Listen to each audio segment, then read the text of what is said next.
Hello, friends. In this special summer mini-series, we invited contributors to our When I Recognized Race series to read their articles for the podcast. We hope that hearing these pieces in the voice of their authors moves you to think and pray about the unity of God's people. Thank you for listening. Grace and peace.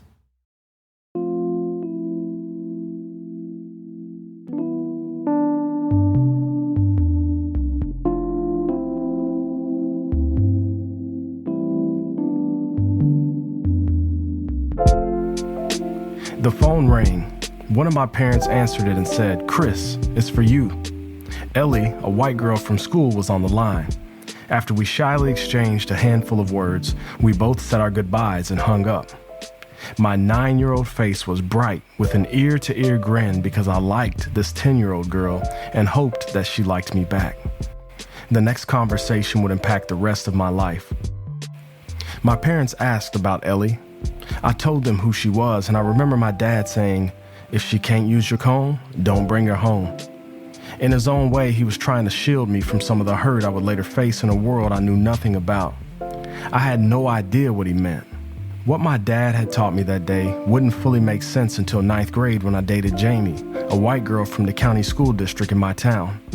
We had to sneak to the movies together. I would call and hang up so she could call me back. We wrote letters back and forth, talked on MSN Messenger, and texted back and forth. Then one day she dropped her purse in front of her parents and my picture fell out. It wasn't long until I got a lump in my throat. I was numb. In a text message, her parents said that I was never to contact Jamie again. We were done.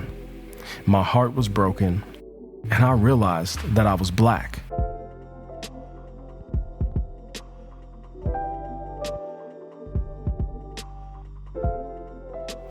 It's not that I didn't know my skin was different from my friends. I knew that. But I didn't realize that I was black. I didn't know that my 4.0 GPA, spotless behavior record, athletic prowess, and devoted work ethic could be overlooked simply because of the color of my skin. I have often been teased for being one of the white black dudes. As a kid, I was a four-eyed brainiac who listened and worked hard. Yet in the eyes of many white rural Kentucky parents, I was just a good black kid. I was good for the community because I wouldn't break into their cars at night.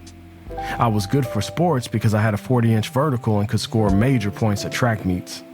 I was good because I worked at Kroger and checked out their groceries. But I wasn't good enough to date their daughters. I was black. I learned this hard lesson when I found out Brielle's parents didn't believe in interracial marriage. I learned it when Ashlyn's pastor was approached because she was dating a black guy. Even today, my wife feels others' disdain for her interracial marriage where people glare at us from across a restaurant or a pew on Sunday morning. It has been a tough pill to swallow for my wife and me, but God has been gracious. God has placed a desire in our hearts for true racial reconciliation. We see the beautiful picture of Christ's multi-ethnic bride. See Revelation 7:9. We strive to have a biblical marriage that will ultimately point to Christ more than our different levels of melanin. See Ephesians 5:22 through 23. We long to point our biracial daughters to the glorious King and head of the church. We want our neighbors to see the radical grace that transformed our hearts and made us new creations, regardless of our skin tone. Galatians 3:28. We fight to point our community to the reconciling nature of the gospel in a country plagued by racism and division for centuries. Ephesians 3:10. My beautiful godly wife can't use my comb, but she has been used by God to draw me closer to Him. She can't use my comb, but she teaches our daughters the most glorious truths in the universe every day. She can't use my comb, but she has helped add the fragrance of the gospel to our home.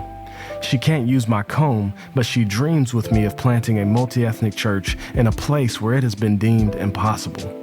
I brought her home, and God will one day bring us to our heavenly home that is being prepared for us.